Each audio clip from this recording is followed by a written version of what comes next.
প্রিয় শিক্ষার্থীরা, তোমরা নিশ্চয়ই সকলে ভালো আছো। আমিও ভালো আছি। তোমাদের সকলকে স্বাগত জানাচ্ছি আমার ভিডিও টিউটোরিয়ালে। আমি আজকে প্রাথমিক শিক্ষা সমাপনীর বিষয় গণিত নিয়ে আলোচনা করব। আমার আজকের আলোচনা শতকরা, যেটি তোমাদের পাঠ্য বইয়ের অনুসারে 9 তোমরা পাবে। আমি আজকে তোমাদের কিছু সংক্ষিপ্ত প্রশ্নের উত্তর কিভাবে দিতে হয় সেটি দেখিয়ে দিব, এবং আমি আমার চ্যাপ্টারটাকে সাজিয়েছি ছোট ছোট কিছু প্রশ্ন নিয়ে, এবং সেগুলো বেশ গুরুত্বপূর্ণ। আশা করি তোমরা আমার সাথেই থাকবে। আমি প্রথম যে প্রশ্নটা লিখেছি সেটি হচ্ছে কি, 35%কে সাধারণ ভগ্নাংশে প্রকাশ করো। আচ্ছা, এটি কি? এটি হচ্ছে শতকরা যুক্ত চিহ্ন, যেটাকে আমরা পার্সেন্টেজ বলি, তাই না? তাহলে 35%কে সাধারণ ভগ্নাংশে, 35% মানে কি?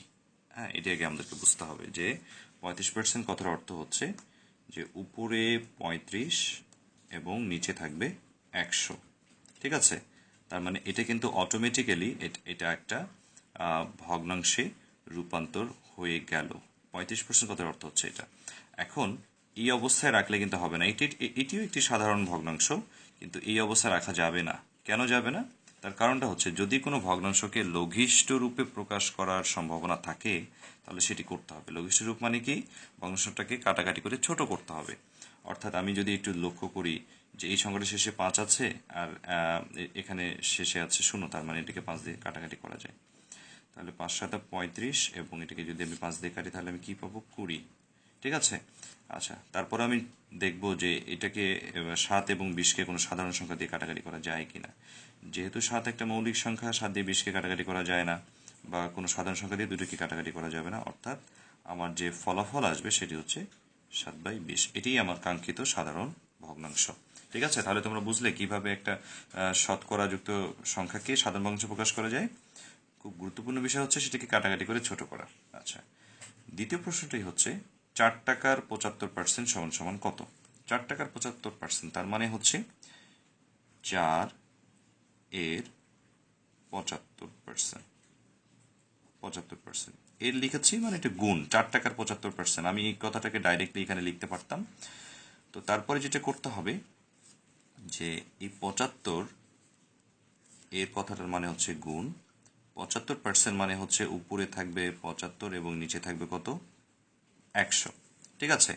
হ্যাঁ, আমরা 4 যে সংখ্যাটা আমার এখানে আছে, মনে মনে ধরে নিতে পারি নিচে 1 আছে।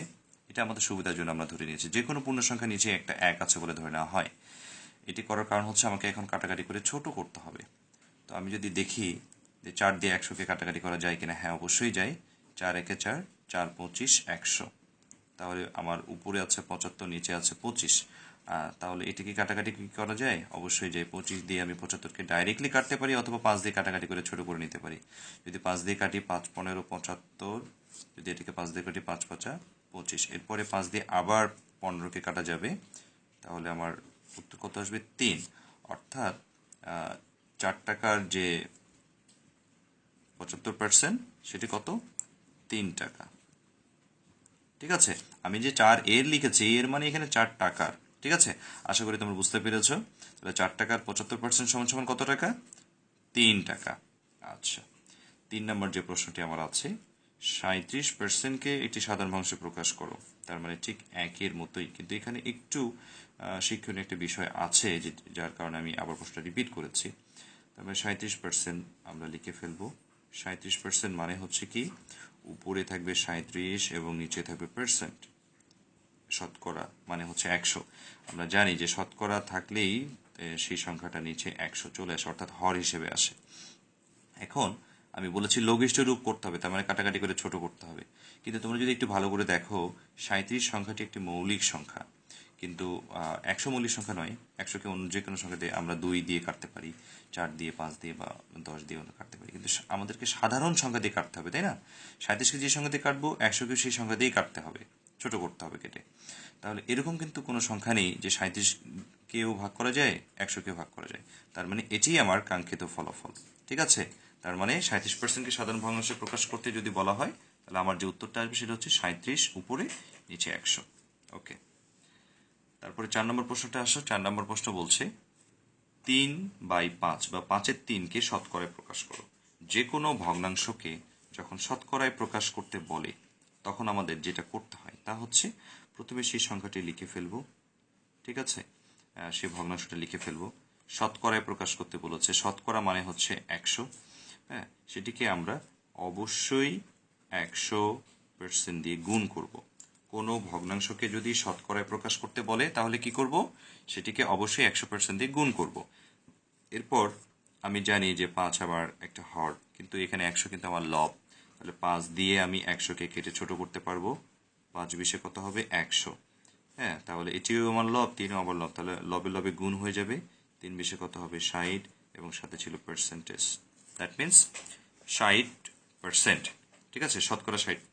হ্যাঁ, তাহলে 3/5কে যদি বা 5/3কে যদি শতকরা প্রকাশ করতে বলে তাহলে কিভাবে করবে, 100% দিয়ে গুণ করে তারপর নিচের সংখ্যাটি যদি সম্ভব হয় তাহলে সেটিকে 100কে ভাগ করে লবে লবে গুণ করতে হবে। আর যদি সম্ভব না হয় তাহলে লবের সাথে 100কে গুণ করে নিচে যে সংখ্যাটা থাকবে সেটি ভাগ করে যে ভাগফলটা আসবে তার সাথে পার্সেন্টেজ দিয়ে দিতে হবে। ওকে, 5 নম্বর প্রশ্নে আসা যায়। আমার 5 নম্বর প্রশ্ন বলছে, বার্ষিক 7% মুনাফা কথার অর্থ কি? আমি আমার বিগত টিউটোরিয়ালে বুঝিয়েছি আসলে মুনাফা কথাটার অর্থ কি। মুনাফা মানে হচ্ছে লাভ, বাড়তি অংশ। একটা মূল টাকার বাড়তি যে টাকাটা দিতে হয় সেটাকে বলা হয় মুনাফা। ঠিক আছে, এটির অন্য নাম হচ্ছে সুদ। ওকে, আচ্ছা, তাহলে বার্ষিক 7% মুনাফা কথাটার অর্থ কি? ঠিক আছে, বার্ষিক মানে হচ্ছে 1 বছর। হ্যাঁ, আর 7% যেহেতু এখানে আছে তার মানে বুঝতে হবে এখানে 100 বিষয়টা পরিলক্ষিত হবে। এই কথার অর্থ হচ্ছে 100 টাকার 1 বছরের মুনাফা।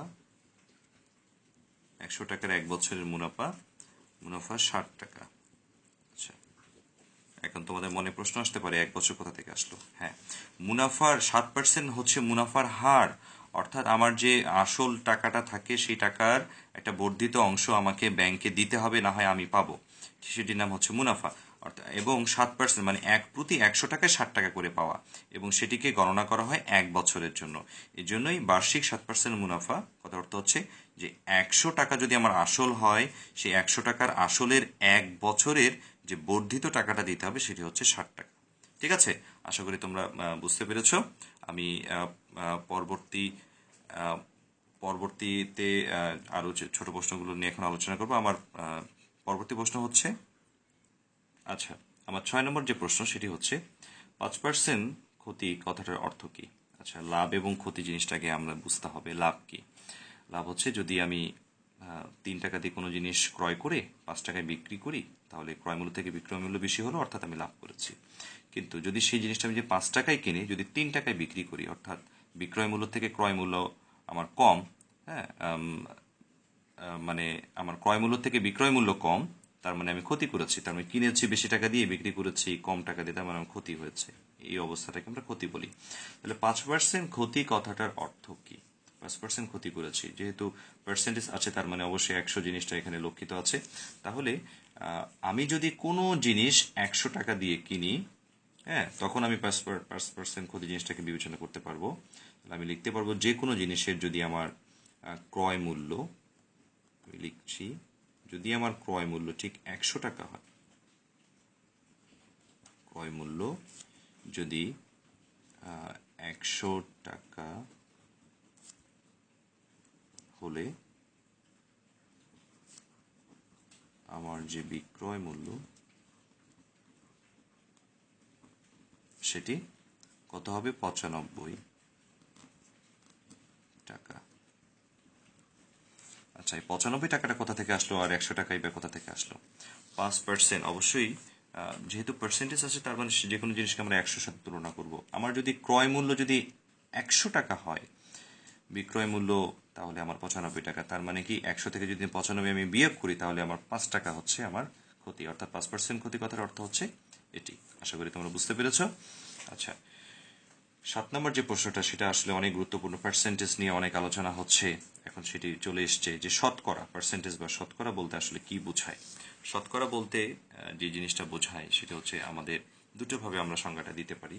একটি হচ্ছে যে শতকরা হচ্ছে এমন একটি ভগ্নাংশ যার হর 100। তোমরা যে কোনো যদি আমি বলি যে 2% কথাটার অর্থ হচ্ছে উপরে 2 নিচে 100, তার মানে লব 2 হলে হর অবশ্যই 100 হবে।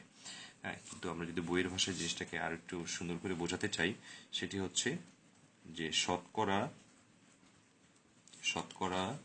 হলো হলো এমন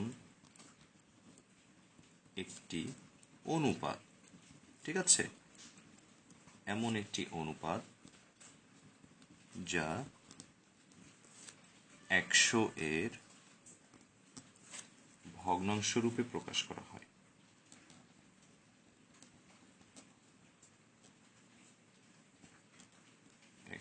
এর ভগ্নাংশ রূপে প্রকাশ করা হয়। আচ্ছা, এবং এটিকে যে চিহ্নটা দিয়ে বুঝিয়ে দেওয়া হয় সেই চিহ্নটার নাম হচ্ছে, প্রতীকটা কি, শতকরা প্রতীক কোনটা, শতকরা প্রতীক বলতে যেটাকে বোঝানো হয় সেটি হচ্ছে এটি, ঠিক আছে, এটাকে বলা হয় শতকরা প্রতীক। আমরা তো একটা উদাহরণ দিয়েছি যে 2% যদি বলা হয় তার মানে হচ্ছে উপরে 2 হবে এবং নিচে থাকবে 100, এটি হচ্ছে একটা অনুপাত, ঠিক আছে, যে অনুপাতে 100টা হচ্ছে আমাদের কি হর। তার মানে তোমরা বুঝতে পেরেছো শতকরা জিনিসটা কি। আচ্ছা, নেক্সট আমার যে প্রশ্ন সেটি হচ্ছে যে 12 জন লোক 20 জন লোকের কত পার্সেন্ট, 12 জন লোক 20 জন লোকের কত পার্সেন্ট, ঠিক আছে, তার মানে শতকরা প্রকাশ করতে হবে। এরকম যদি কোনো জিনিসকে আমাদের শতকরা প্রকাশ করতে বলে তাহলে মাথায় রাখতে হবে প্রথম সংখ্যাটিকে উপরে লিখতে হবে, আর যার সঙ্গে তুলনা করা হচ্ছে 20 জন লোকের, তার মানে 20টাকে নিচে লিখতে হবে, হর আকারে লিখতে হবে, ঠিক আছে। হ্যাঁ, এবং সেটিকে কি করতে হবে, 100% দিয়ে গুণ করতে হবে। আমি কি করলাম, 12 উপরে লিখলাম, 20 নিচে লিখলাম, কারণ 12 জন লোক 20 জন লোকে, তার মানে 20 জনটা আমার হচ্ছে মেইন অংশটাকে নিচে লিখতে হবে। এরপরে সম্ভাব্য আমাকে কাটাকাটি করে ছোট করতে হবে। আমি 0 কেটে দিলাম, তারপর 2 দিয়ে 10কে কাটলে কত পাবো আমি, 5। হ্যাঁ, আমি লবে লবে এখন গুণ করে দিব, 5 বার কত হবে, 60, অর্থাৎ 60%। তাহলে আমার এখানে কত হবে, 60%, ঠিক আছে। আশা করি তোমরা এই 8 নম্বর পর্যন্ত অঙ্কগুলোকে খুব সুন্দর করে বুঝতে পেরেছো। এটা খুব সহজ একটা বিষয় ছিল। হ্যাঁ, ঠিক আছে, পার্সেন্টেজ মানে যে আমি বলেছি যে শতকরা প্রকাশ করতে বললেই 100% দিয়ে গুণ করতে হবে, ঠিক আছে। তাহলে আশা করছি নেক্সট ভিডিও টিউটোরিয়ালে আমি যে 9 নম্বর এবং 10 নম্বর অঙ্কটা আছে, এটা গুরুত্বপূর্ণ, সেটা আমি তোমাদেরকে বুঝিয়ে দিব। আশা করি তোমরা আমার সাথেই থাকবে। ধন্যবাদ সকলকে।